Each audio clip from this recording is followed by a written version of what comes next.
So, naan bread making time. This is a tawa. You can get it for about 15 quid from eBay or Amazon or something like that. Other shops will provide it. Just basically a cast iron skillet. Does pancakes really well. Got to get it really hot.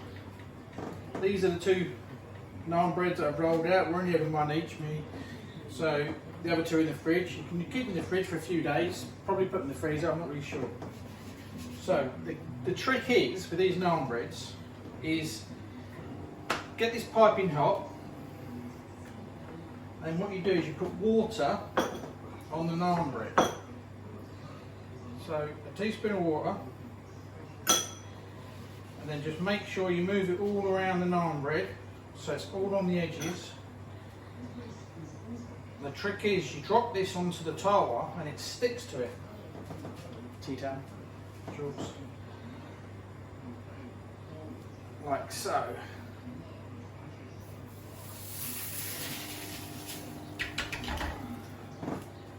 And then you just leave it and don't touch it.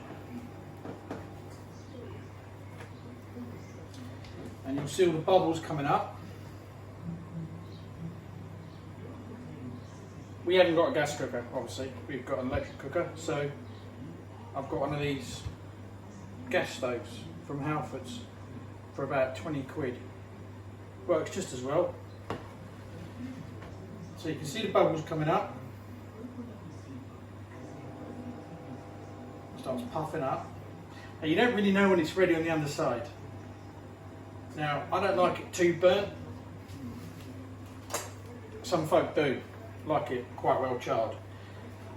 So now the key is, the trick, or the best bit, is you get it, and then you tip it upside down, and because you've got water in it, it sticks. And then you just move it around, and you see the bubbles all coming up. Cooking away. Lovely.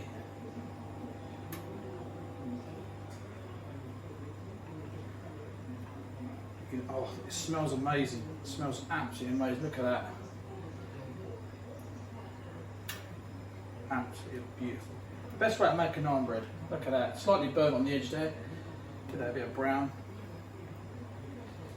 Then with a palette knife, you can just take it off and it slips right off. Simple as that. Beautiful naan breads. I'll do one more.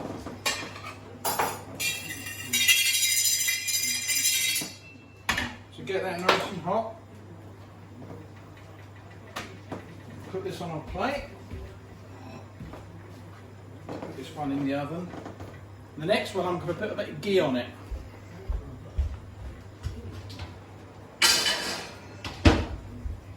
So, water, about a teaspoon, and push it all around. You've got to work pretty quick when you're doing this.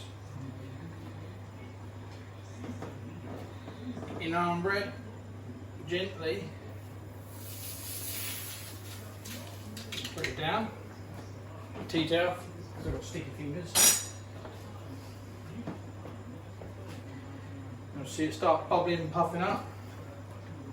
What I put on mine, I put a little bit of ghee, and you can experiment by putting bits of like coconut and almonds and all sorts in here to make it like a Peshwari naan or anything like that. But this is just plain with a little bit of ghee on it.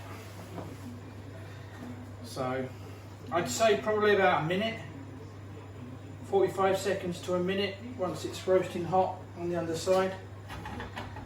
You can see it starting to come out there. Bubbles all coming up. I think that's about ready to turn.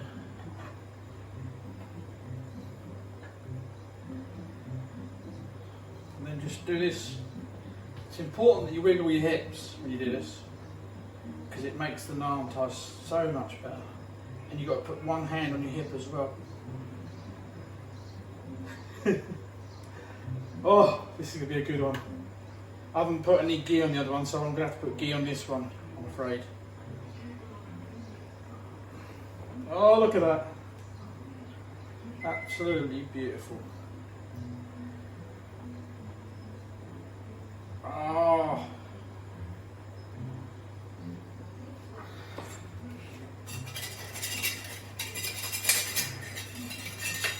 Now you tell me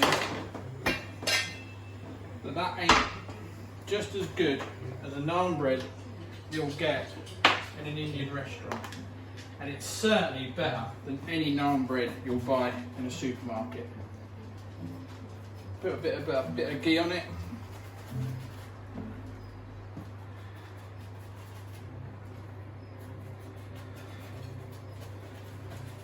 Now that is a thing of beauty. Perfect. Slightly scorched underneath, but there's nothing wrong with that. Look at that.